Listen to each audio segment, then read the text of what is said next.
Today, I want to show you what these different colored icons mean when we look at the tasks within FamilyTree.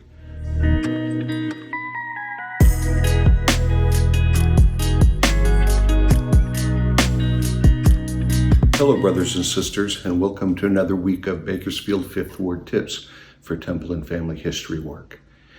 Today, I want to show you what these different colored icons mean when we look at the tasks within FamilyTree. But before I do so, I want to share with you a short little story. I grew up in Houston, Texas. My grandparents lived in San Francisco, California, but my father's family, they lived in Phoenix, Arizona. So every summer we would get in the car and we would make that cross-country trip. You know, the type where you're always saying, Johnny's in my space, or when are we going to get there? Well, anyway, we would stop in Phoenix on our way to San Francisco and we would visit with my uncles. I loved visiting Uncle Kent because he was different than any of my other family members, because he had a swimming pool, he had a boat, and he had a golf club membership. I have great memories of hanging out with Uncle Kent and his family. So I was doing some family history work today. I found his name on a task list and I said, I can honor my uncle by seeing if I can identify some additional information to link to him. So I want to show you how I did that. Starting with FamilyTree, let's take a look at the tasks icon. Okay.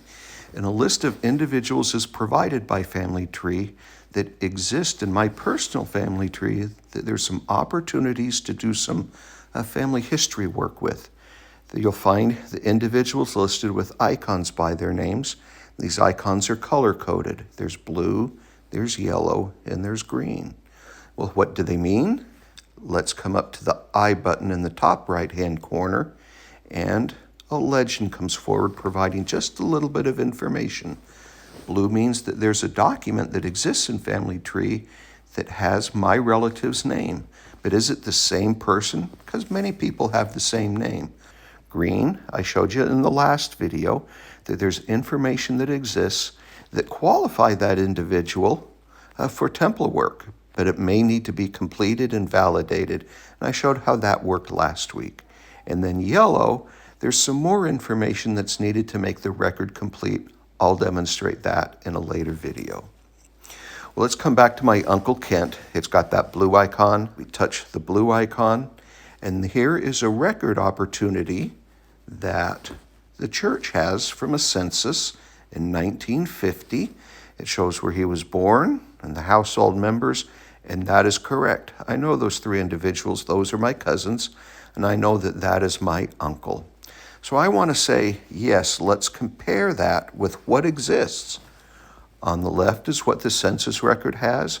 On the right is what is included in my FamilyTree, and it highlights what's different. Kent A. Blake versus Kent Anderson Blake. Birth, Pima, Arizona. The record that exists has the county. So I know that that is the same individual with confidence. I hit yes, attach. Okay. Now that document is attached to my uncle, providing additional validation of who he is, where he lived, and some information about him. So when you get a chance, touch the task button and see if there's any members of your family that has a blue icon, a green icon, or a yellow icon.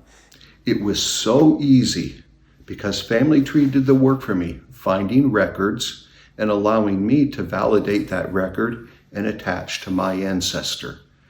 To complete that record and make a larger story, a better story, a deeper story of my uncle's life.